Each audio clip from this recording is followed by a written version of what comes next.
Here's a place where all of us can be safe. Our stories of transformation can be safe, and all the things we want to research are safe here. This is Safe Space with Cheyenne. I'm really excited you're here, and I hope you stick around for a while, because I've got a lot to show you before I leave Earth. I love you guys. Hello, lovelies. Welcome back to the Safe Space. Today, I have Wonderful Morrison, and yes, it is her birth name. She usually says that in her intro, but I had to steal that from her for the show. She is a powerhouse. She has the evolution of the Fempreneur, which I was so honored to be a guest on, but she's also a brand and marketing architect, helping Fempreneurs elevate their impact and influence. She's coming on today to not only tell how she evolved into this amazing architectural role for the divine feminine, but also just tell her story and give us some tips and tricks on how to really survive authentically in the digital world. So Wonderful. Hello, my friend. Hello. Thank you so much for having me here. I always look forward to having a conversation with you. You're such an insightful human when it comes to the things that you're such an expert in. I appreciate that. I just get lost in how honestly amazing your appearance is every time I see you. It's the beautiful red lips.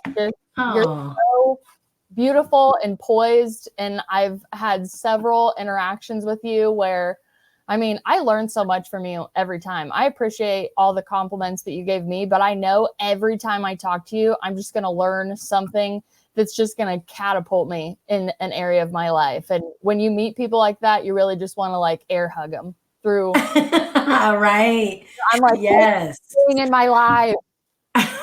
Yeah. Well, thank you so much for that. And it's interesting because I have evolved into this space, you know, into the version that you're talking about of me, which is so interesting because when you were introducing me, I thought, yeah, I'm really that person now.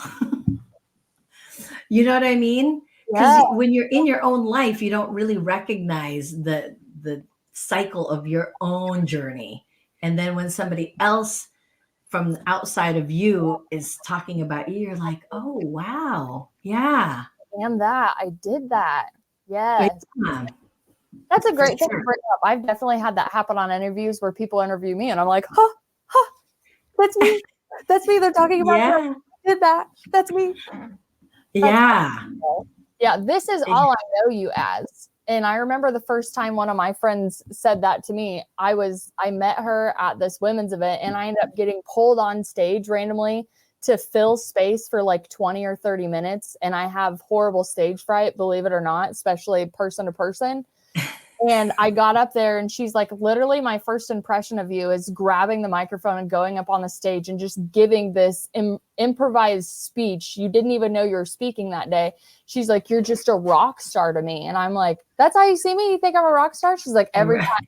I'm like, that's my friend. Like, that's my first impression, which I'm like, hell yeah, I'll take it. But I mean, when I met you, it was on Brad's show and I like, you know, you're seeing everybody that pops up. You're like, ooh, what did they do? And I'm like, where is my notebook? Yes. Everything she says. I know we're still like hung up on Lorna because both of us were just like, oh God. Yeah. Right. I was drooling over you the same day because I was like, she's so powerful. And man, thank you. Everything you have is everything I just want to learn more about. But I have so many beginner questions before we get into the branding and marketing. Like, tell us about you, your upbringing, how you were inspired to get into this work and really help women. So I believe wholeheartedly in the divine design of life, right? Like, and I've only been a business owner in my entire adult life. When I look back at the dots that connect, I come from a family of farmers. And I would be considered fifth generation farmer, although I don't have a farm. I kind of am farm strong in that sense, right? Of like that perseverance, resilience, commitment, loyalty, the things that are all the systematic core of being a business owner, because those are the things that is already in you, that's intrinsically makes you want to show up in this chaotic world of business owning, because it's never predictable. It's the most unpredictable space ever. But I think at the core of this unpredictability is knowing the sense of who you are. Right. That's where all that resilience comes from. So I grew up in a family that was highly conservative, religious background, that had been building their wealth through their own hard work, their sweat and tears, their hand. And so there was an expectation, because I'm, again, fifth generation, right? So there's an expectation to be more and to also be labeled. That was really suffocating. It was extremely suffocating. And culturally, women in my culture have a long history of suffocation through our family, through our culture, through everything. So that's really where the spark and the ember of this revolutionary view of how women's feminine power needs to exist. I just didn't know how to do it. I just wasn't like, where do I even start? Where do I begin? And then in my 20s, my husband and I were given this opportunity to run a business. It was out of nowhere. We weren't looking for it, right? Divine design, the universe knew. But then I was also a really young mom, not really young. We were in college. I was 20 years old. But in my mind, I'm still young because I didn't get a lot of exposure. My family's conservative people. I was like, what is this? I didn't know it then. I know it now. But our intuition, like you said earlier, it's our third brain. It had been strong in me from day one. And I just knew, like, I'm meant to be a business owner. I don't know why. Not sure. I'm 20 years old. I'm second year in college. I'm a mom. I don't know what I'm doing. But my third brain was like, I know what you're doing, and I know what you need to do. So let's do it. So we did. We jumped in, and it was like being in my own skin. It felt very natural. I didn't get overwhelmed. It wasn't all of these crazy. But what I started to see was women's idea of health and fitness. So we were in the health and fitness industry. We owned a brick and mortar, and men came in by droves. I mean, we had a high majority of men members. But when women came to see me, to drop off their kids or something, because we owned a martial arts school. So when they would drop off their kids and they would see me and they know, oh, like, wow, she does it too. I started my own program for women, just women, nobody else. And that's really where that began in a physical sense, where it wasn't just my idea or a thought. I was like bringing it into fruition. And then when I got into the online space, again, I had zero intention of working with women only, but that's where my divine design was leading me, was only to work with women in business, because we share the same pain, no matter what arena, because of the restrictions that we've had for centuries. So success is very painful. Failure is very painful. And I'm like, it doesn't have to be. It doesn't have to be. And I'm here to show you that it doesn't have to be. That's where, now fast forward, here I am. You said something on the interview we did with Brad that has stuck with me and made me feel so good about the failures that I did in my corporate life years ago. And you said the work world and the world in general is made for masculinity and the masculine headspace and the masculine workspace. There's not a lot of room for the feminine in here. That's what we're redefining. That's what this rise, even in business, is coming. And to know that, but to have someone say it to you is just two different feelings. I don't even know how to compare. Because when you said it, it's like a light bulb went on about maybe some guilt of did I try hard enough? Did I do good enough? Did I react too much? Like all of these things that I really felt separated me and set me back in that field of working class masculinity. And when you said it, I was like, this woman has got something that the world needs on a bigger scale than just even someone I don't want to say like as simple as like, I'm a life coach and I'm going to help you do this. I'm like, identify what the world is for me first. Let me know I feel this way because I'm not meant to fit into that. I'm here to change it. And that was just profoundly powerful for me when you said that. And even you following your intuition and your guidance, things dropping in your lap and being like, yes, let's take this opportunity. That's extremely powerful. And there's a lot of people that won't take that risk or that leap of faith because of that preconditioning that they have. And, you know, I go back, and although there's a little bit of a negative tone to my religious upbringing, I really look back and think it set the stage for me. Because the one thing about being in a conservative, sort of restrictive environment is you learn discipline in such a way that can't be taught any other way, right? So I have a very disciplined mind towards, this is what I believe and this is what I'm going to hold on to.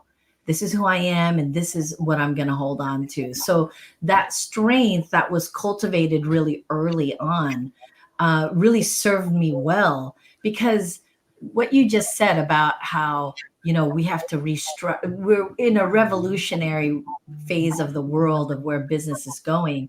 That was not an easy step for me. It actually, I'll never forget it. It was the December. I always take December off. First, it's my birthday month. And secondly, it's just the end of the year. So as a business owner, you look at that as your assessment month, right?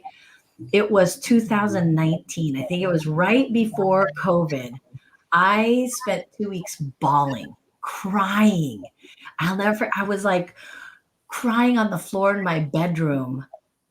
And because I knew it had to shift. I knew the world had to move in a different way. And why did I have to be the one to do, like, why me? Right? I felt a little like Noah type situation. I don't want to build the ark. I'm going to look crazy. Yeah, I just didn't want to do it, but it kept calling for me to be like, you have, and the word you used to describe me, powerful. I know that about me, but I've never heard anybody else say that about me, which makes me believe even more so I'm supposed to be doing what I'm supposed to be doing. But that initial ask from the heavens was not an okay time. I cried about it. I said no a bunch of times. And finally, I surrendered. I surrendered to the strongest part of the ask. And I'm like, all right, I guess I'll give it a try. And here we are. Right. So I appreciate what you're saying. I love it. I can't tell you how many times since we've became internet friends that I'm inspired by your content. I'm inspired by the different brands that you have within your umbrella. And it really is just like a true passion. It's an authentic passion that I can see coming through. And, you know, brand and marketing, like you get to almost evaluate a lot of people's authenticity, whether you're doing business or just like, hey, that's not really going to read well to who you want to do. To have that connection or just to be able to see through people's BS, you have to be powerful to be able to be grounded in that decision making as well, because you want them to be successful, but you also don't want to be a part of the circus. You know what I mean? Yeah. There's a fine balance. And I think that's why I want to work with women predominantly, right? 99.9% of my clients are women, is because that's the struggle. How do you balance that? How do you balance being me, Cheyenne, this wisdom of spiritual awakening, and also Cheyenne, the human that has a baby, is married and loves all these other things, and blend it together where it makes sense to the paying customer, but also makes sense for the followers who are being enlightened by your words. That's a very unique space as a business owner. And for women, what we know is how to be transactional, because that's what the world is. The world of business has been built on a masculine energy of transaction, which has worked fine. But when you put women in that position, it's very conflicting, right? There's a conflict inside of like, ooh, this does not feel aligned. Yes, I want to make money, but I also want to share my heart and my soul. So, and then there's this battle that goes on of like, I don't want to say I want to be a millionaire and also love people. Yeah, you can. As a matter of fact, there's a ton of research on highly wealthy, ambitious people. The first thing they do is tithe.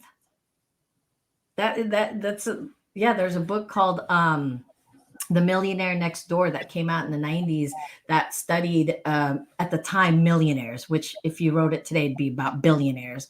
And what is their common denominator amongst all these millionaires from different industries?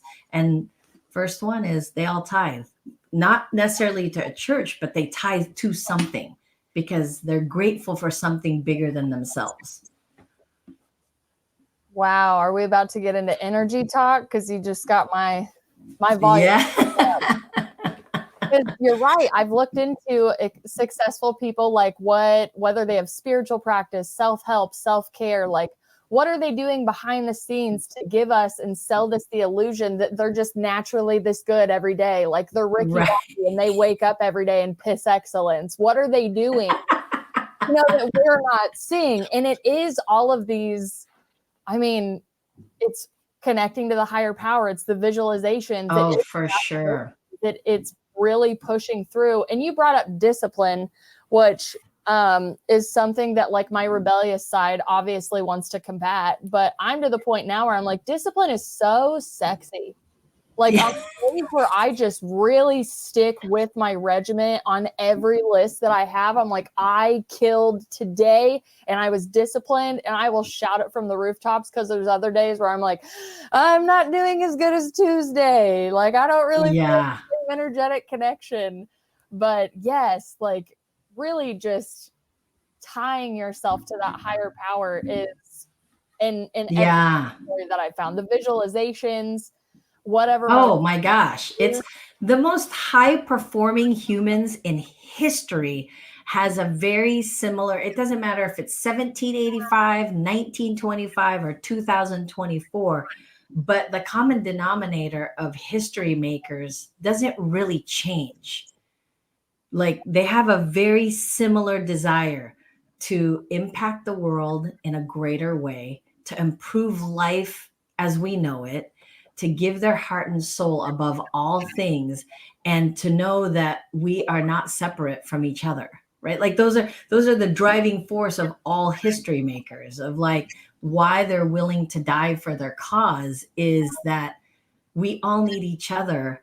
But it's been eschewed by a lot of what we see success, right? The definition of success is like, oh, we just got to step over everyone. Or in the woman's world for a long time, it was competition, comparison. We compare with each other, then we compete with each other. And it's like, who's going to get the man? Who's going to get the where really it's evolving into, that's not really how business is done. Business is always at the core of it, courage and love. Because we have to have the courage to be the thing we're meant for, and to love it so much that we're willing to go through all of the chaos and uncertainty of what business offers, and to keep giving the love, right? So it's really interesting. People assume business is one way: money, money, money, money, wealth, wealth, wealth, billions, billions, billions, sell, sell, sell. But the most successful business owners are serve, love, give. Weird, right? Like I want it that way, even though I know that there's the duality in it. But what came to mind when you were saying that, to add on to it, was also the trust aspect, because I certainly wasn't alive for this time of dealing, but I've seen movies where handshake deals and your word was the contract. And I'm like, that is so sexy. That is right. That is just, wow. Could you imagine if we lived in a world where your word was your binding contract and that handshake deal was the signature on the bottom line? And I do believe we're evolving like back to our origin of that, getting away from this distortion that if you are successful in life, you must have screwed people over. That perception of people that are rich, that are wealthy, that have made it. It's like, okay, well, who did you sacrifice to get on the top of the ladder? Right. Right. Or like in the women's world is who'd you sleep with to get there kind of thing. It's really, I think media was created for entertainment. Truly. And there is parts of that's entertainment, but it's also very influential, and more so today in the world of technology than ever. And I think when, going into this branding and marketing, what everybody wants to stand out. There's 8 billion people on earth like, ooh, how do I stand out? I'm over here. This is me. And the answer never changes. Be authentically you, and that's it. Be enough. Be enough for you, because there's plenty of people for you. And when I say this, I get some kind of resistance where it's like, well, wonderful. What about, I need to make this much money. And I'm thinking your business isn't even set up to take in 500 people. Like, what's the care that you have through your service for one person? And you master serving one person at the greatest capacity, you can get to 2. Then you master 2 serving at the greatest capacity, and then get to 3. It's never like about the quantity. Mm-hmm. It's really, as a small business owner, it's got to be based on quality, the quality of service, the quality of you. That's what I love about you. Whenever you say, I don't know if I'm ready for that yet because I'm still in this. Yeah, that's right. That's true. That's your truth. But people get a little bit, wild, and they're like, I need 1,000 clients today. Mm-hmm. Do you think that's also like the false programming from the masculine side, where it is that sell, money, money, money? Because like you said, like redefining the definition of success. And my old definition was the standard of like, it's making money, it's being successful, it's notoriety, it's fame and fortune, it's all the things that your sold success is. When I went through like all of the, like unwinding of who I thought I was and all of that spiritual talk that I'm definitely not going to take the whole interview with, one of the things that I wrote down was like, what does success mean to me? Because it isn't a 401k or the corporate ladder or the career path that I was on and was giving, that I completely blew up with, and like a bomb. But I was like, success for me is just doing what I actually always wanted to do. If today my success was just pushing publish on a platform, it wasn't, oh, this post is successful if it gets this many likes, this much engagement, and this opportunity. The success alone for me, which will tend to grow over time, it was just being able to publish at the time. Oh my God, I'm so successful today. And going through pregnancy, my husband would come home and he'd be like, how was your day? I go, oh my gosh, I made a lung today. Baby, you have no idea. I've been making a human. Yeah. Today, like all of these fun little things that we don't overlook. And I know you just posted about this on your FaceTime or your Facebook, but it was talking about taking the small little wins and acknowledging those on the path to whatever success means to you. And I think, working with women, this is where my heart really started to explode of like, okay, I am exactly where I'm supposed to be, and I'm supposed to be doing this, because the pain I would hear in women's voice, who, by the way, have had plenty of success in their lives, right? Like they've raised children, they've purchased homes, they've gone on their bucket list trips. And then when it comes to business, it's like, oh my gosh, but I can't. And I'm thinking, no, it's because you're not even celebrating the little thing of like, I talk to one person that's interested in what I do. That takes a lot of courage, because think about my mom asked me a question once when I was really young. She said, where do you think the best movies that were never made is? Where do you think it's like hiding? And I'm like, what? And she goes, where do you think the most beautiful music that would have opened your heart, where do you think those that have never been created are? And I'm like, what do you mean? She goes, well, where do you think they are? In a vault, in a cave? Like, where do you think that these unsung, unseen, life-changing experiences that we're never going to experience, where do you think they are? And I'm like, in the ocean, in the depths of the ocean. She's like, nope. And I'm like, in the deepest forest in the world. She's like, no. She goes, it's at every cemetery you go to, because people die with their dreams. And I remember going, whoa. Oh my gosh. I'm this feeling right now. She went there. I was like, it's in their minds, but she went to the furthest level.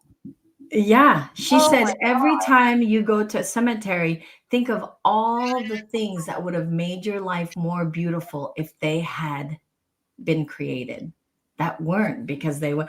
And it gave me chills. And I remember, I think about that often whenever it gets really hard in business, like, oh my gosh, I got to post another social media thing or do this. Because it's never really about me. It's not about you. It's about the people that are being touched and changed because we exist. And that is all energy. That is all soul. That is all the beauty of the human existence, right? But what scares us is, oh, I'm not going to make enough money, or how can I pay this, or how can I? It's like a conundrum. It's a conundrum.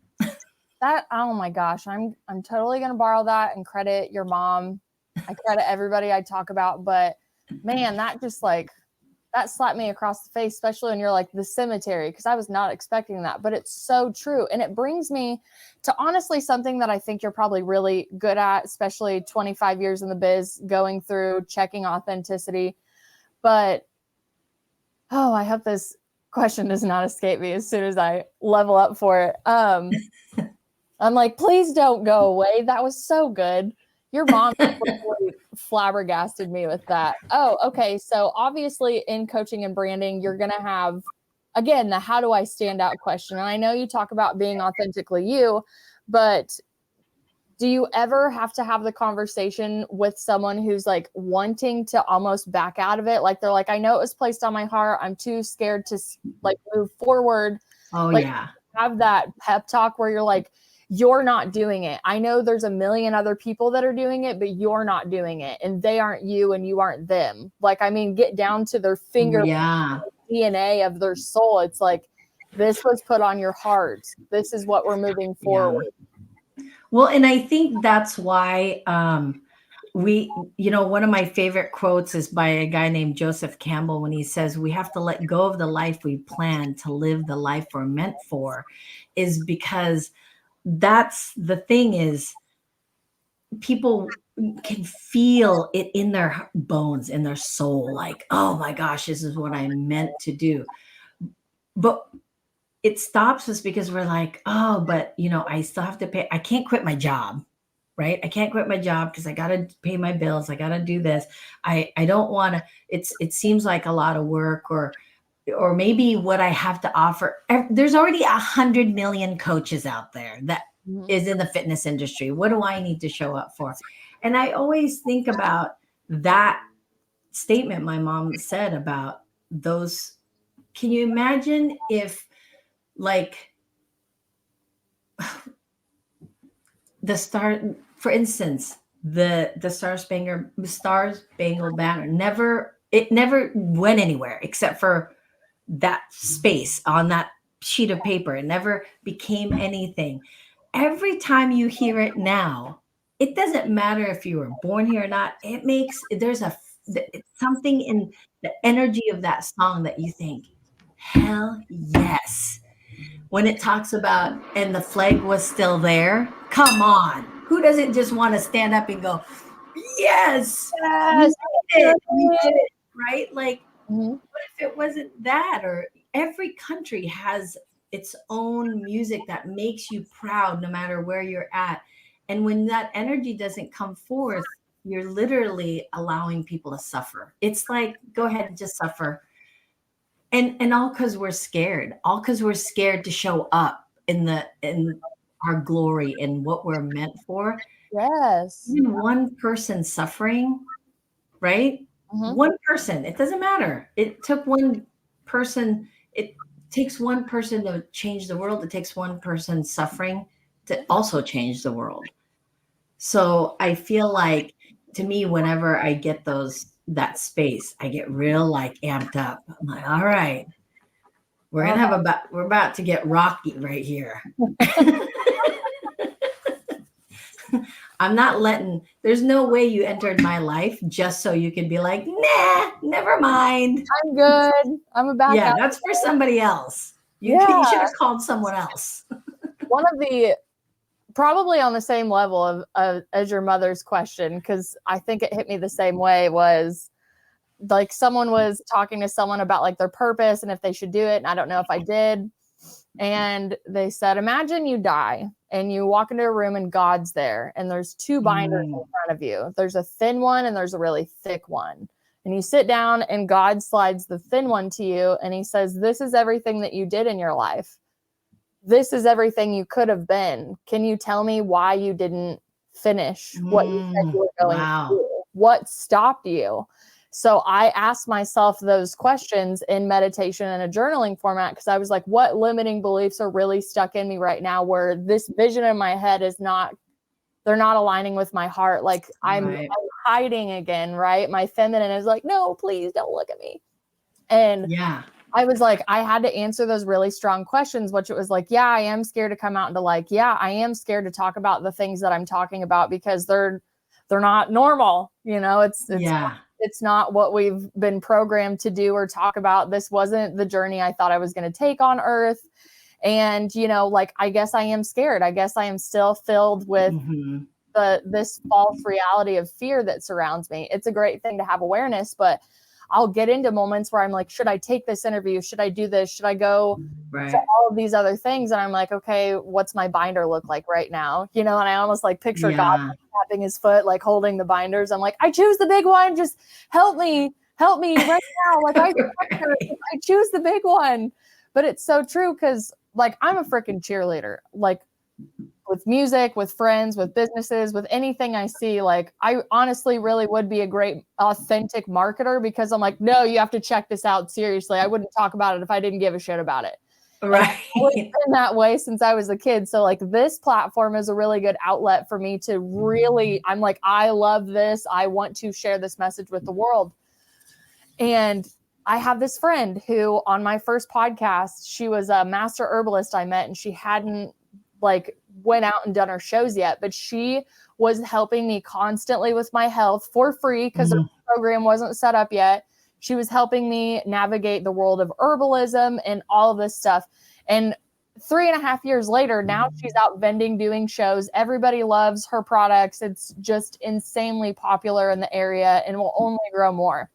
On top of that, she's amazing consultant and is helping these people with diseases they're supposedly stuck with. Like she's just, I was having doubts about the show because I was like, where is this going? What am I doing? Do I need to learn more? Do I need to market more? Do I need to take some time and just kind of go through my catalog?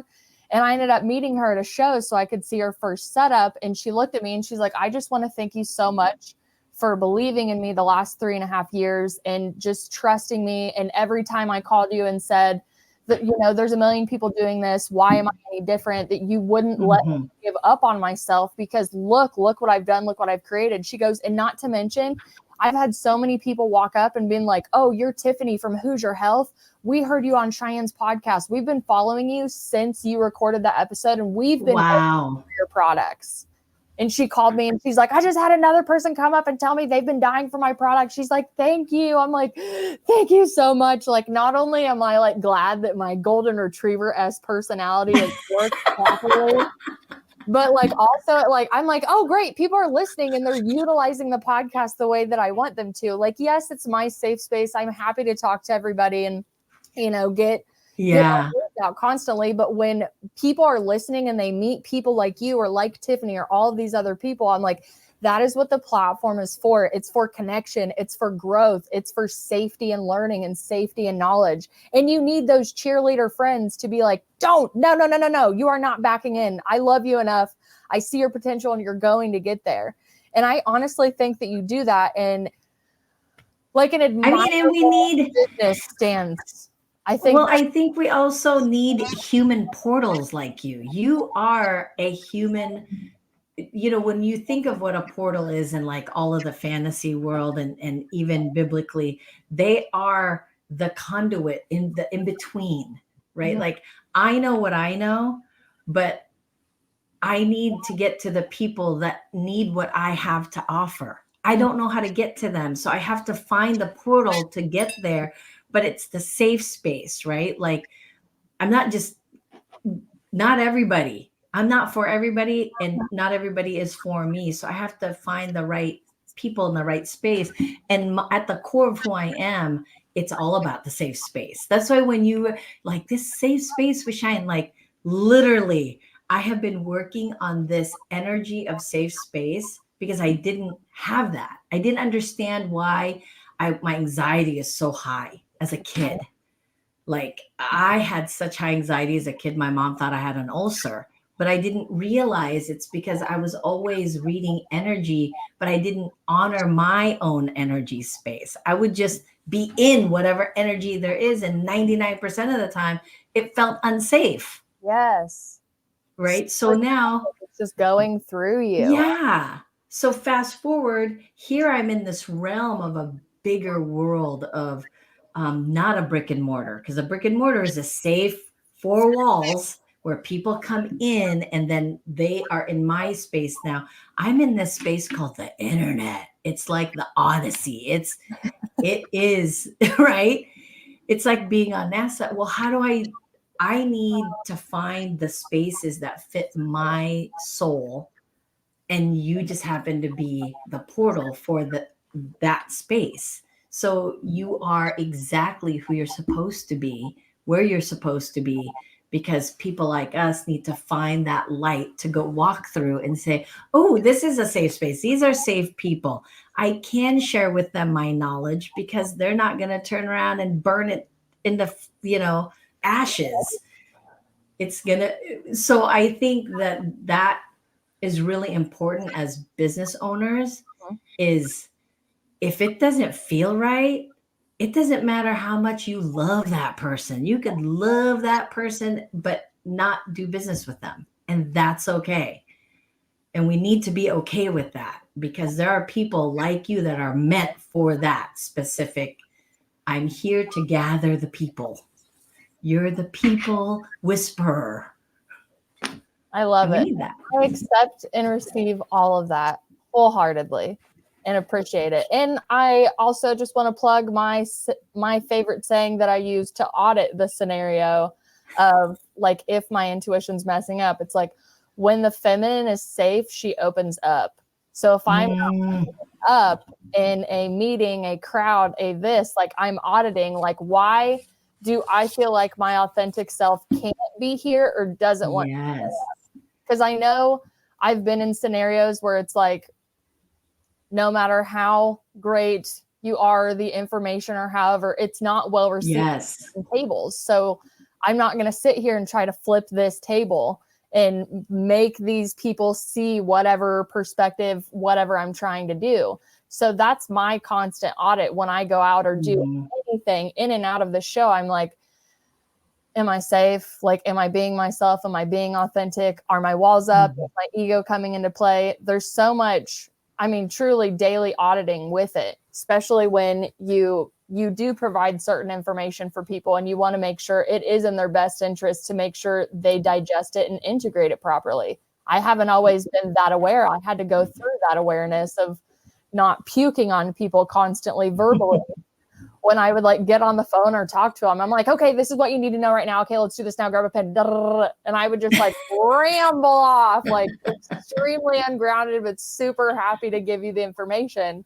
And now I'm like, you know, I pray before every interview. I'm like, please use me as a proper vessel. Please let me breathe between my sentences. And if I'm fast, slow me down.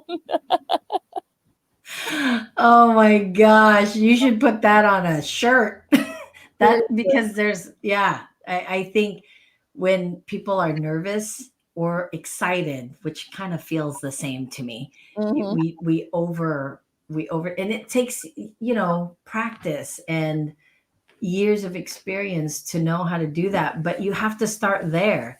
Like you have to start with, how can I be better for this space? How can I be better for the people? How can I be better for myself? Yeah. Right? How can I be a little calmer? That's what, like in the beginning, I was like, I'm so excited to talk. Oh my gosh, I have so much to say. Like I was just like, I can't wait. Ooh, look what I found. Look at this. I found this. Just going like 100 miles an hour. And again, it's definitely a learning curve and a learning experience. But now I'm like especially studying EFT, emotional, it's called a couple different things. It's called emotional freedom technique, where you can run through like I have my husband trained up to the point where if I'm too much for him, he walks up to me and he starts tapping right here on me. On you. Up to me. And he can tell I just need to be pulled back down a little bit. Like I'm going a little too far. And he just comes up. He's like, here's your favorite point, babe. Breathe. And I'm like, this is so sexy. Oh, wow. But EFT has been honestly life-changing for me for, again, like my history of loving to study meridian lines, energy points in the body. But for anybody that's really looking to take a break and settle back into the present moment, man, that stuff's powerful. I highly recommend it. And as business owners, you know, I get women asking me all the time, well, how can I do this? And how, you know, and it's usually centered around, how do I make more money? How do I get more clients? How, you know, all of the measurements of business. And my first mentor, one of the smartest mentors I ever had, said to me, my husband and I, if you want your business to grow. And I'm thinking, ooh, he's going to give me the gold, right? He goes, if you want your business to grow exponentially and you want to have all this wealth, you have to grow with it too. You have to mimic the growth you want to see within you, which is expressed in your business. And I remember thinking, wait, that's what you're telling me? And like, you know, I'm 22 years old and I'm thinking like, what? That seems so lame. I remember driving away from that meeting going, oh, really? He didn't like tell us how to market this or, you know, which space we should go and advertise in, because that's what I was expecting. But let me tell you, the reason we survived 25 years of business and was able to make $1 million in our first 7 years in a business that most people had to go get another job to sustain financially is because of that very thing of, you've got to know who you are and what you bring to the table, because you've got to match the energy growth you want to see, right? You can't just want that and then do. Like I heard in one of my personal development courses, we're not human doings, or human beings. And being is a whole different space to be in. Like to be, I was at a personal development course, and our facilitator says, I want to hear your butt puckering goal. I want you to write it on a piece of paper. And I'm thinking, what? Butt puckering? He's like, the thing that, like, when you write it, it literally makes you sick because you're so like, oh, this is scary. Big fear. He goes, I want you to write it down. And then tomorrow we're going to discuss your goal. And I'm thinking, ooh, okay, we can't do little goals. It's got to be this big, like it makes me want to throw up goal. And I remember staying up all night going, oh, this is what I'm going to do. And this is why I want it. And these are all the things I'm going to do. I was pumped. The next day I had my, my paper. I was like ready. I was ready to share it. And he sat us all down and he goes, I want you to look at what you wrote as your butt puckering goal. And then he paused for what felt like forever. And he says, now, who do you have to be to get that? And I was like, what? What do you mean? I know what I got to do. Like step 1, step 2, step 3, step 4, step 5. And he goes, yeah, don't care about that. I just want to know who you have to be. And it stumped me. I remember thinking, I had never heard that in my life. I've gone to a ton of these goal setting, everything, right? And he just took it out the water. And I was like, what do you mean? I don't understand. And he's like, well, there's part of the problem. I was like, what? What the fuck? And he's like, yeah, you should work on that. Figuring out why you don't know how to be versus do.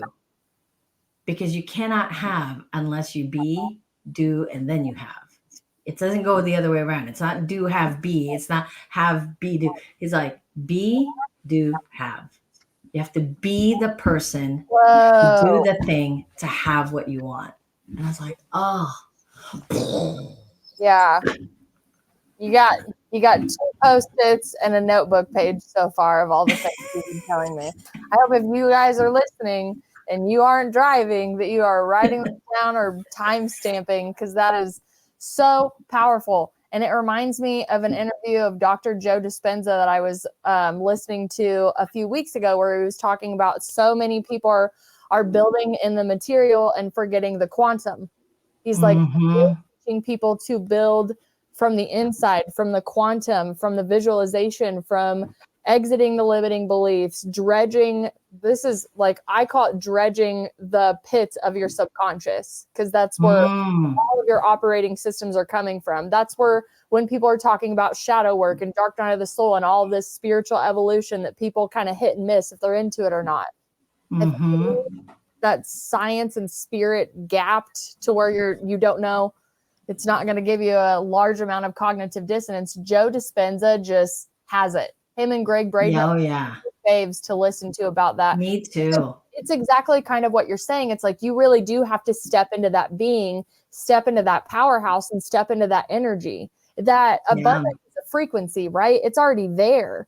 Right. What is between you and that abundance? What limiting belief? What lack? What is there? Right. You just have to elevate up to it. And it's so powerful. And sometimes it makes me want to beat my head against my steering wheel when I think about it too much. Because I'm not the only person that's like, I want to be successful and live a good life, but not because I want it to be my job and I want it to be my title and I want it to be my identity. I want to do something with my heart that provides for my family and serves the collective, even when I'm gone. That is the ultimate goal for me. I don't know if my mouth heard when I said it, but I felt it in my heart. Well, and I think that's the, when you said earlier about business and success and fame and all of this, I think you can have all of that. Like, seriously, you can have the fame, you can have all the money, you can have the yachts, if that's what you desire. But the one thing that you never really hear about when people are sharing the how to get there type of thing is the time it takes. Like, patience is the most underrated key to success. Success is defined by everybody individually differently, but success is a pinnacle. No matter how you define it, it's the pinnacle of your current life. But the assumption is, I thought of it Tuesday and I should have it by Friday. And that's really not how financial wealth is even created, unless you do it in the not so legal way, right? Like, there's plenty of like instantaneous boost of your income that you can do. But to have a sustainable lifestyle, it takes time. It takes all of the lessons learned. It takes all of the rejections. It takes all of the, sometimes you have to be up till 2 a.m. trying to figure out how to work Canva. Oh, good God. Oh, Right? God. That's a rabbit hole. That's a rabbit hole right there. Yeah. There's just so many things like, well, which payment system do I use? I couldn't even tell you because there's like, they're coming up with new ones every single day. Which YouTube channel should I have? I don't even have a clue, but you have to experience all of that to get to finally going, yeah, now I know what it feels like to have $1 million. And then to top it off, you know how much taxes you got to pay on that anyways. So my point is, Speak. there's just so many things we think success is supposed to be. And then we say things like, well, we got to define it on our own. You already know what it is for you. Trust me, you already know what success feels like for you. It's just now being patient enough to get there. Like knowing that you're going to have to give a lot of stuff for free in the beginning. That you've got to build a fan base, that you've got to actually talk to people and also be kind to people and not shove your information down their throats, right? Like, we got it. This one pill is going to make me lose weight.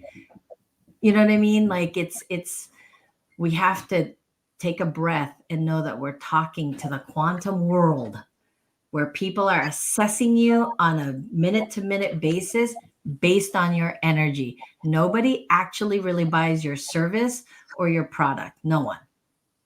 And you know who can, if you're arguing with me, like, no way, my product is the most superior. Coca-Cola and Pepsi. Let's just start there. Right? Coca-Cola is the oldest brand in the history of marketing. 100+ years old. Everybody knows what that red is, what the squiggly line is, right? Even before Nike hit the air, Coca-Cola has hit every corner of the earth. It's the most recognizable brand, and it still has to compete today with Pepsi because it's its number one competitor. And it just takes time. It takes time to build. You got to get people to trust that Coca-Cola, although it no longer has the cocaine ingredient in it, is still the superior drink. So they say. I don't know. I think that's a great fable to sell your product even more. We used to put cocaine in this, and then they found out. So, right? Yeah. Well, and so I just feel like we assume, well, I posted twice a day today. I should already have 5 bajillion followers. Yeah. No. Even before the internet, we still had to get followers, just not in that way. You just had a lot more gas to spend to do it. Do you think it's almost like a pollutive thought? I think I just made a word up of instant gratification in the internet. So when people get into it, they attribute their success to, oh no, like I didn't get a new follower today. I didn't get a new client today. And they think like, oh man, I worked really hard on that post. Like I really thought it was going to grab people's attention. And then since, again, we're programmed in the tech world for instant gratification, when that doesn't come, it immediately falls back on, oh, it must be me. Like, do you see a lot of that with your people? And when their fame isn't Tuesday to Friday? Yeah, I actually had a lady once tell me, she's a sweet woman. She said, yeah, I think I'm done with business. And I was like, oh my gosh, what happened? Like, I'm thinking, I just talked to you 3 days ago. What happened? What happened in between? And because somebody unsubscribed to her newsletter, like, because you see it, right? It says such and such unsubscribed to you. And she took it so personally. One person unsubscribed and she was willing to just leave everything. Like, I'm done. I'm good. I'm over it. I remember saying, oh, did that person like buy a lot of stuff? Like, is that your number one client? Like, how much have you made from this person? And she's like, what do you mean? And I said, well, in the world of business, that's sort of the static information you need to know, right? each person that is in your realm is sort of a number, because they're buying a product from you, then they're telling you their friends about you, and it's called their lifetime. Gosh, now I can't even remember what it's called. Not money, but anyhow, that's the person's like worth as a client. And she's like, what? And I go, well, did they buy anything from you? Like, have they been buying anything from you? She's like, no, but we're friends. And I'm like, okay, so you're gonna quit a business that's already making like $5,000 a month, just as it is, because one person who's never bought a single thing from you unsubscribed. And she said, see, this is why I need you, because she made it very personal. I don't think it's a pollution. I think it's you're basing actual business process to your personal character, which has zero to do with each other. Because that person who unsubscribed, who's your friend, still probably loves the shit out of you. Just doesn't want to get your newsletters about your product all the time. And that's okay. But it would be a miss if that person that unsubscribed has been buying your product nonstop and has made you a nice little income. If they quit, then there's something wrong with that. Then there is a problem. There is an issue. There is something that's not going right with how you're showing up with your deliverables. But she was willing to literally shut down her business because of that. And then she says to me, every time that happens, it breaks my heart. And I want to quit. Oh, and that's the same thing with the likes. Women tell, well, I worked so hard on that post and no one liked it. Okay. Are the people buying from you? The people that are actually building your revenue and your profit, are they complaining about your post? Because if they are, then I would reassess the post. But if they're not, and they're still liking you, that one person, it doesn't matter. Trust me, it does not matter. It's amazing. I honestly think it just shows the love that people actually do have for their business. They are unconsciously tying themselves, tethering to it so much, but maybe they need to like detach from that and tether it upwards a little bit more. Because I mean, depending on whoever's business, starting a business is freaking terrifying. Putting your name on something and going, I don't know if I'm going to succeed at this, but I'm going to try, in the light, in the scope of the world. It's absolutely, it's terrifying. Even as I speak of it now, I'm like, yes. I remember my first post. I remember when I was going to do this. I remember when I offered this service and I wanted to try it out. It was terrifying the whole time, but it's through, personally for me, it's through direct experience that I know, is this for me? Is this on my path? Is this what I want to do? And when it really is put on your heart, it's not going to leave you alone. It's just going to keep tapping.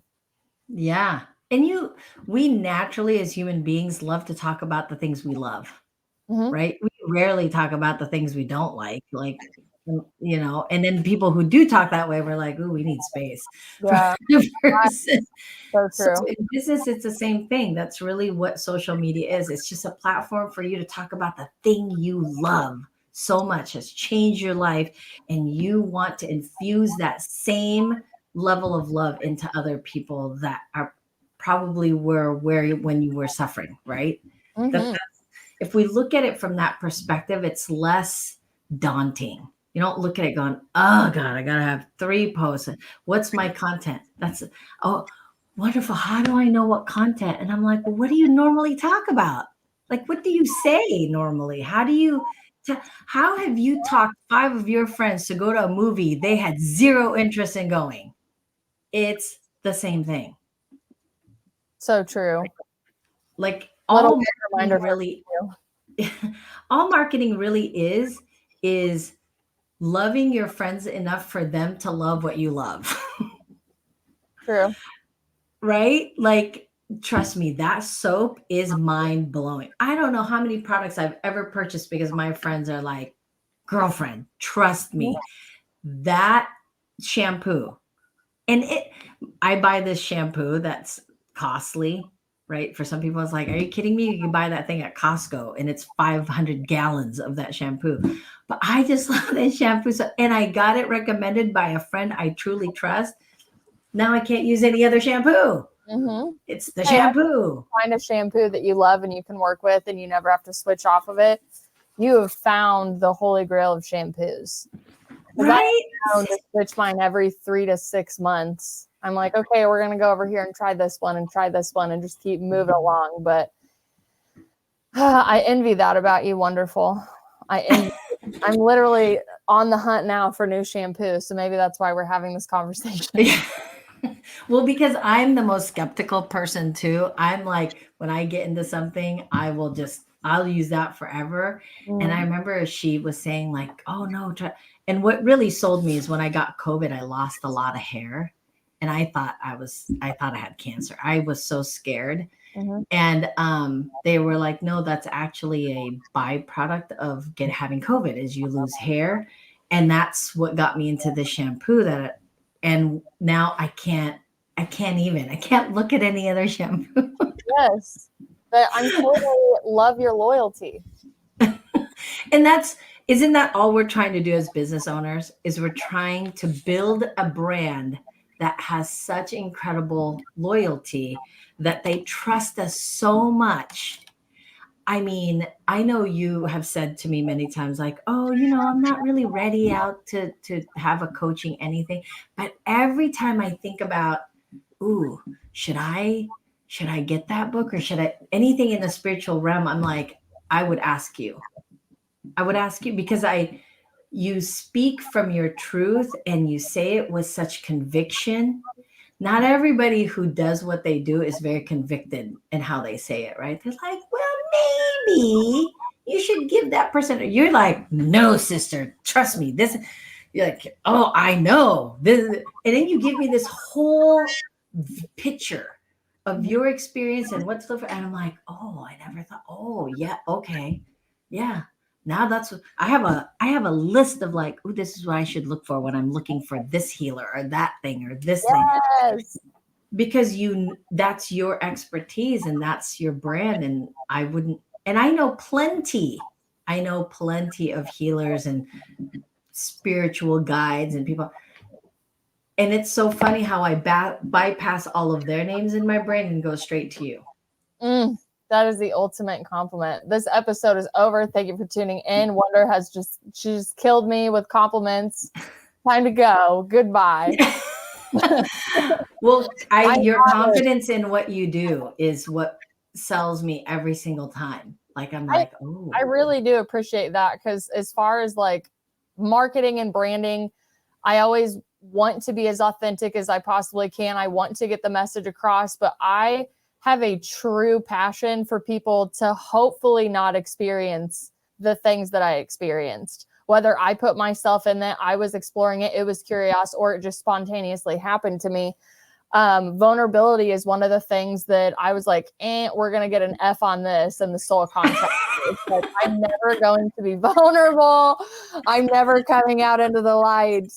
And just like doing this project alone is like a testament of me like really stepping into my power and learning how to talk and speak authentically. And I fail all the time. Like, that's why I'm like, your compliments mean so much to me because I know all of the things that I'm still working on in the background that I don't want to bypass just because I get like the compliment that everybody wants to hear when it comes to their field of work. Like, I would love to start a coaching business and do one-on-ones and help people. And, I always, when I would get on phone calls with friends when I was younger, like I am that outside perspective for you, like too close to see the trees is how most people are in their lives. So when you have someone that has that eagle eye view that doesn't have that emotional attachment, it has always come easy to me when people ask those questions.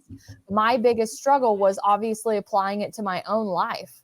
And that was the biggest freaking joke my whole life. I'm like, I can help anybody that calls me if they have a problem. And if I can't help you, I know who to hook you up with. I know what book to read.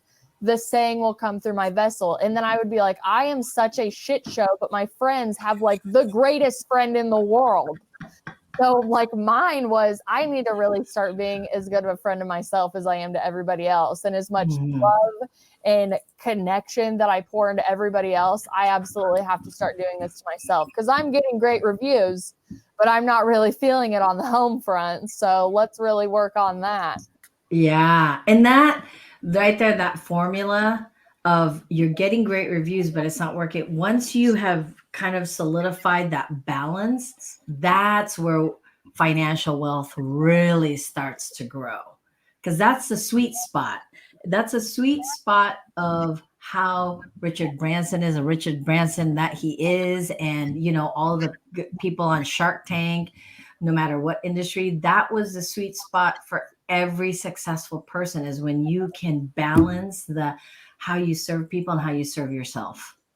I love it. And speaking of serving others, you have this podcast that I was a guest on, and I had a great time. And I listened to our episode twice, and I swear if I ever have a bad day, I'm just going to put me and Lorna on back to back, because it seriously pumps me up. I love your project, but I want to know from you, the creator of it, why you felt it was so important to make the evolution of Fempreneur podcast. Well, so for me, I just turned 50 in December, and I remember being 20 going, oh my gosh, 40 is so old. I remember going, oh gosh, that's gonna be so. And then when I hit 50, I felt like, holy mother of Jesus, it's like being 20 again, but just smarter and wiser, and much more at ease with who I am. And if I felt that way, I was thinking, well, how does other women are feeling? So to me, the evolution of the fempreneur is honoring every version of us, because we can never, I think success, progress, enlightenment, the newness of life, the way that we impact and influence the world, can never be a stale space. It always has to be moving in a growth space. And I think women have been in the shadows of growth and we grow at phenomenal speeds, right? We went from, I'm in high school listening to my mom, to being a mother myself, while we're still kind of understanding the world around us. We're in this constant space of growth and growing, and we're having new sets of friends. Like when you're in your 20s and you don't have a kid yet, you have this set of friends that are in yours. And then when you're in your 20s and you have a kid, right, you're in a whole different space. And then when you have a kid that goes to school, you have a whole, that level of evolution no one really talks about. Women don't talk about the way that they evolve and move. And then you add business into it. There's plenty of women like you who have young kids.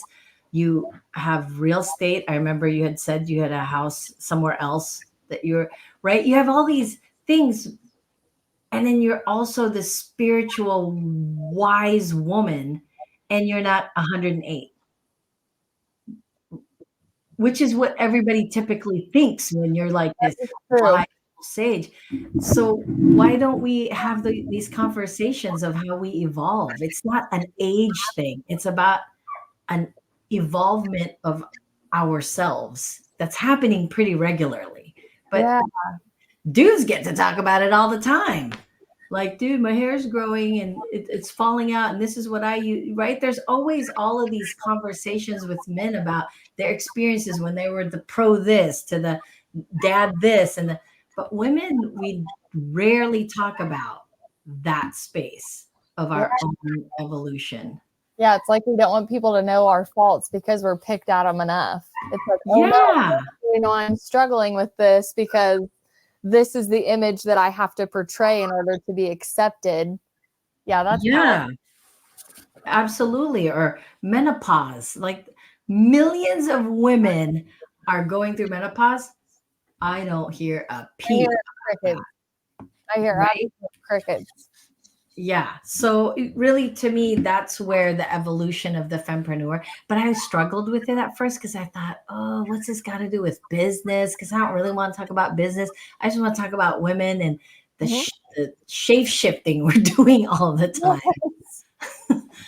And but then I said, forget about it. I don't, like I just I want love to. it. It's extremely motivating for me. I can happily admit to having a dysfunction in my executive dysfunction on some lower vibrational days, to put it nicely. And my best friend is over here right now. And after the interview's over, she's like, yeah, you have about an hour that I can help you with your executive function until you have to go get Monroe. And I'm like, I need people to know that it's sometimes like, it's like that weed eater. It's like, come on, just turn on. Like, I know what I want to do. Let's go.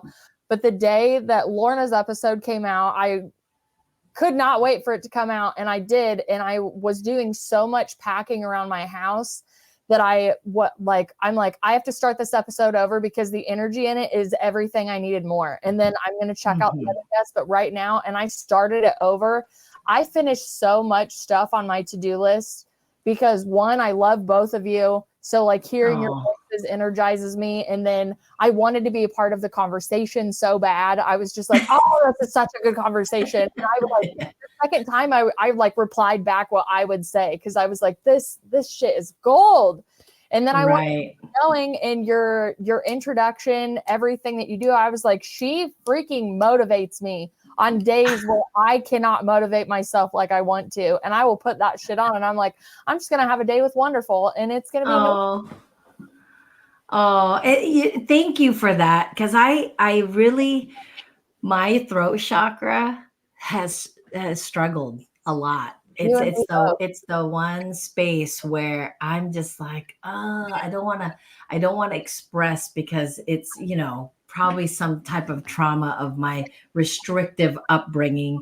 And then I got really sick. I got this thyroid problem, which no one in my family has, that literally was a throat chakra situation. And recently I've been thinking like, oh, I should share more. And I'm like, no, oh my gosh, really, stop talking. And you're encouraging me to give me permission for myself, to give myself permission through your words that I'm the only one that thinks I'm talking too much. I always think I'm talking too much, but I was also told that my whole life amongst of other non-offensive, offensive Yes. in my brain. They hit me like bombs. You thought you were just throwing like air bubbles. I don't know what you're throwing at me. But I am you in that scenario where I do have something to say. It is out of pure heart, pure intent. Mm-hmm. And I acknowledge the trauma. I acknowledge my trauma all the time when I bring up, I can't even believe that I do this platform. You have no idea how far away I ran from a microphone and was like, fuck that. No, there are plenty of people out there. There's a million podcasters. There's a million singers. Right. All this. It doesn't have to be me. And then I just have like this pull in my heart space. And it's like, get back here now, like pulling me. And I mean, I talked to a guy, he's like, it's my self-imposed mission. And I was like, yeah, maybe some days I do feel like what I'm doing is self-imposed. I'm like, but it's on my heart. This is what I want to talk about. This is what I want to talk about. But I feel you on the throat chakra stuff. It's not only personally, it's generationally, and it's in the feminine collective. But I think talking about it takes the disguise off of it. It takes the mystery off of it. And it's like, I see you, boo. Okay. You know, I'm going to talk. I'm going to do it.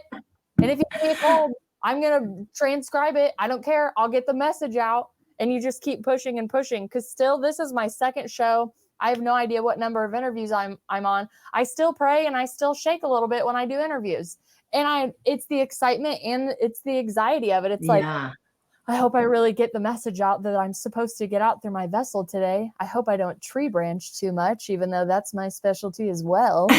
But it's so interesting too, because I bet people that know you and people are listening are like, there's no way. She's so confident. She speaks so well. Like, how is that possible that you'd be so shy or like don't want to speak? Or why is of all the chakras, the challenge is the throat for real? Yes. Yeah. I think that's why I have to tell the story, because so many people would think that the trauma stems from somewhere else, especially, I mean, always talking my whole life, but taking my life and using it as an example for you to decide if I'm the idol or the anti-idol, if I am the success story or the cautionary tale. That's vulnerability 101. That is throat for 101. If I have to be the villain in the story for you, cool. I'm so glad that served a purpose for you. If I inspire you, thank you. I'm going to try to stay in the neutrality with that compliment, because that skyrockets me into yes, yes, yes, yes, yes. The message is received. But it's still a growing process. And the content that I've put out, like, you know, you're going to look back at your very first episode like I do, and you're going to hear yourself the way that you've evolved from the intro, from voice, from your format. And you're going to go, oh my God, I can't even believe I put that out there. Because that's how my first project, and even the first episode here, and a lot of the stuff that I'm rebranding. But I'm like, I give myself so much grace, because at that time, that was the peak. That was the top of the roller coaster for me. And I press publish. I didn't let that inner critic come in and be like, no one's going to like it. Everyone's going to annoy you and unfollow you. Everyone thinks you're crazy. You know, talking behind your back, you know, all those stupid little thoughts inside your head. I'm like, I'm just going to go forward. That's all I'm going to do. I'm going to learn as I go. And if I mess up, I'm going to go, and you can be like me and mess up too and move forward. You know, because I don't have like $1 million invested into my business. Like, this is grassroots, baby. We're getting back up on what we're supposed to be doing our whole life. So it might take me a little longer, but hey, check out all these mistakes I made along the way that made me a better person. I mean, I'm just going to throw a name out, and it's probably going to make some people upset and some people like, oh, I love her so much.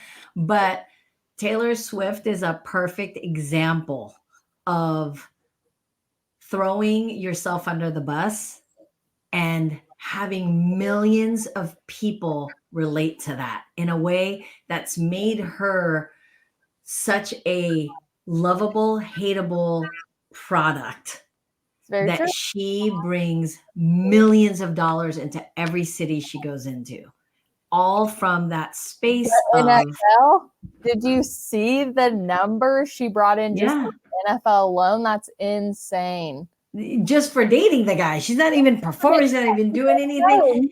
And it all stems from that one. Her core message has always been, I'm going to share all of me with you in the heartache, because her audience was teenage girls who were, and they say teenage girls are the loneliest people in the world, because it's when hormones are shifting, and it's a conundrum and conflict and all kinds of chaos happening.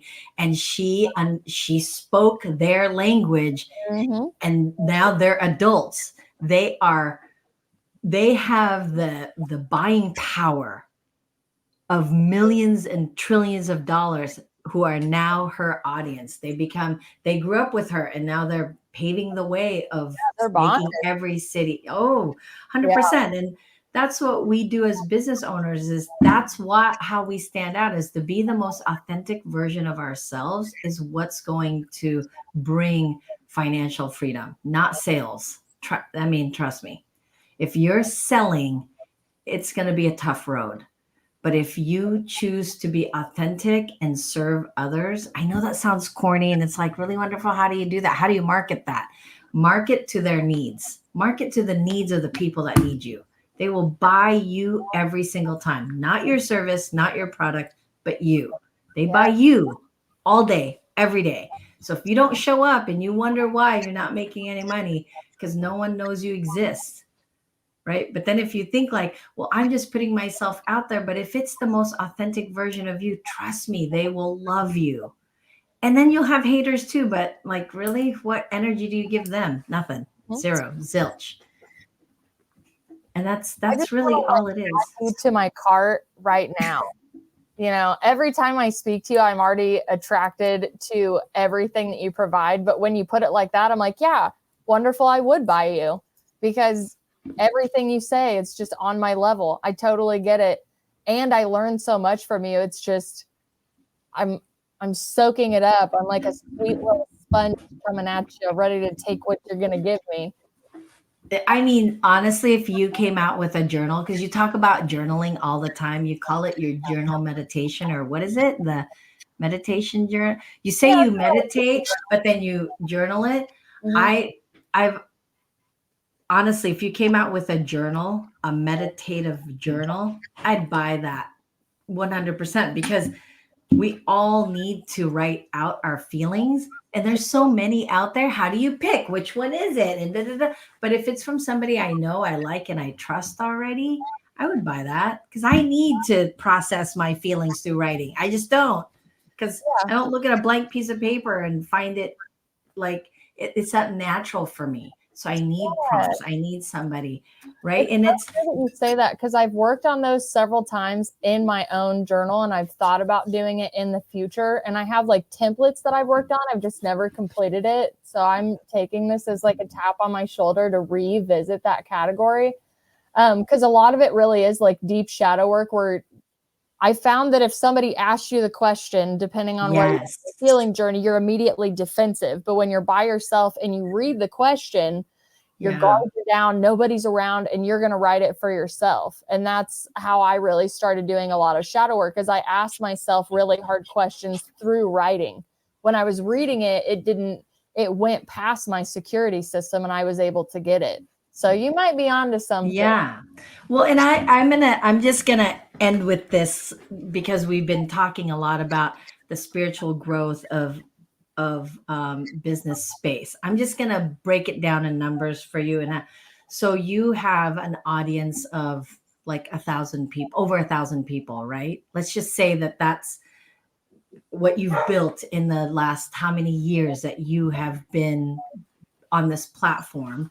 And you have 1,000 people that listen to you, and you've already engaged so many. Let's say you're on your 500th episode. That's 500 people that you have truly connected to, because we're speaking on the one-on-one, and we're feeling each other's vibe and all of that, right? So then you say one day, okay, I created a meditative journal, and this is where it came from, because this is my story behind it. And let's just say you are selling it for $9.99. So that's $10, right? Let's just say, which is a ridiculous amount. And of your 1,000 listeners, you have 150 that are just like, oh, thank God, I'm still in Cheyenne's world. This is how I can be involved. So let's do that 10 times 150. That's an additional $1,500 on something you already do, that you're helping somebody else walk through their own process. And it's worth $10. It's worth $30 for me. And it's not because you're making money. It's because you're helping me process my feelings through a process you process your feelings through. Right? You're just teaching me how to be a version of you through writing it down at $30 a journal, or even at $25 a journal. Yeah. And then in return, the energetic flow of that income at $25 times 150 people, that's $4,000. And I'm you doing it. That's you supporting us. Wow. Does that that's business? That's how you build a soul aligned business, is you give into other people's lives, right? And then we pay happily for that energetic space, because I have 800 journals, 800 of them without anything in them, because it's just a lot to think of it myself. Yeah. I'm thinking 8,000 other thoughts in a day. I am running a business, an empire, and I'm not going to sit here and just think about the question I'm going to ask today. But if I had a journal from my trusted friend Cheyenne, who I know is full of wisdom, ask me every single day one question that I can answer and process that through. I've already paid dividends on that $30 I've spent, right? I've already made that money back, because now I've become a better person by processing my feelings for that day. I become a more creative entrepreneur. I become a more expansive thinker as a business owner. Who doesn't want that? I do. Right? Me too. And then in return, you make $4,000. It's just this is how business actually really works. That's the root of I business. like So the let's not be soul scared. part of it too. That's beautiful. Because yes, I have so many bullets in the chamber that I'm waiting to refine. And man, that was Well, so great. just a thought. I need that journal because I have to process my integration thoughts every single day. And I don't right now. So much sense. Integration is my favorite. And yes, prompted. I've had to make my own prompts specifically for my journey, but that makes a lot of sense. And when I make it, you're getting yours for free since you inspired me. Tell all your friends. Okay. Well, I'm just saying that is that I just want to encourage all of you listeners, especially in the world of healing, because it's a lot harder in that space to see your business as a business. And really it is profitable. Mhm. And it's not ugly, it's not greedy, it's not negative. It's that when you give me your heart, I am able to give you my heart, my energy of cash, Mhm. right? Because that's helping me process. That's helping me become a better remember that butt puck wrinkle? Who do you have to be? Well, I don't know who I have to be. So maybe the first thing I do is journal the shit of who I have to be. Very true. It's the only way to process, to know who I have to be to make $1 million. You. I could just listen to you talk all day. It's so great. When you started on the calculator, I was like, yes, she's going to tell us something. It's Yeah, so and that, cool. yeah. Oh, well, And thank then you for questioning, like, should I reach out to Wonderful Morrison for brand and marketing?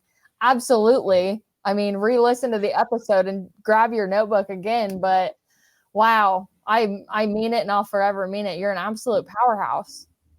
well, thank you so much. And I hope that this conversation gives you the motivation and inspiration to look at your business as a way to serve others and to create your financial freedom, because you can do it. It can happen.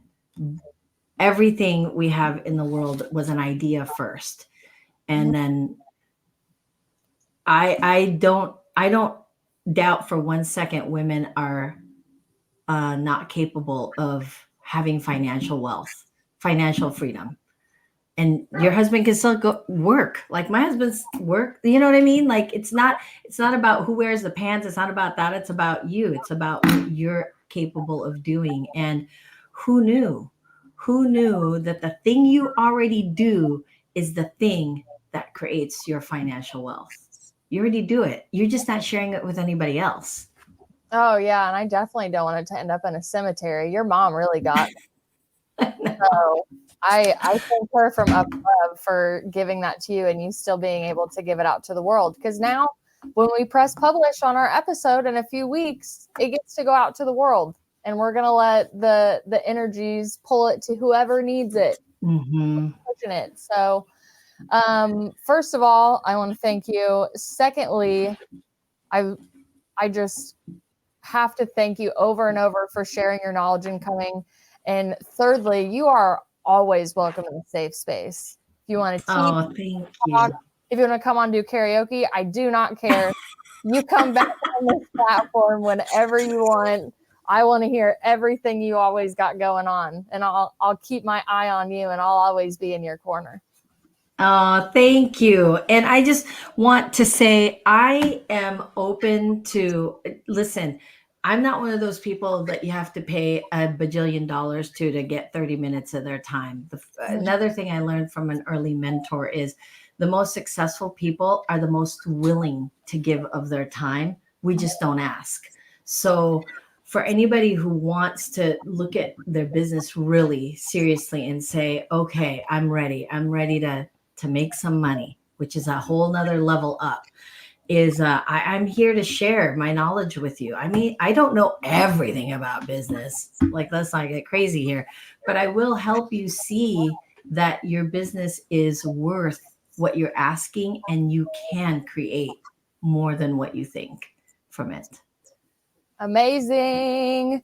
Hire Wonderful Morrison today. Yes, that is. Oh my gosh. Just, you don't even yes, that is definitely hire me, but I'm willing to spend time with you and for free to just so you can make sense and see clarity in your business. And then when you're ready for the big, then you hire me. I love the accessibility you do give. I will say that, as from coming on each other's shows, even truly how accessible you portray yourself through social media. It's extremely authentic. And thank you. I love bringing people on the show that really just light a fire in my soul. And you are definitely one of those people. So I could literally sit here and fangirl you all day, but I know we have other fun things we have to do with our day. I know. I thank you so much for having me. I thank you for allowing me to be part of your audience. And I really look forward to your journal because I need one. Oh, well, let me get moved to a completely new state and I will work on that journal and I will send you your heartfelt copy. Guaranteed. Yes. You've really pulled something out of the depths where I'm like, yeah, that makes so much sense. Why wouldn't I do that already? I just needed it. I needed to be told, just like you're powerful and it resonates with you. I feel the same way. Reciprocity at its finest. Yes, it is. Thank you. Thank you so much. You're welcome. My friends, Wonderful Morrison, brand and marketing architect, and also the host of The Evolution of the Fempreneur. Before we get out of here, as usual, I have a beautiful track for you. If you've heard this before, congratulations. We're going to listen to it again. But I have Calling Out from Neovi. It's that calling just tapping on your shoulder. Answer the call, my friends. I love you. I'll see you on the next episode. Yes, I mean it. I'm falling in the deep.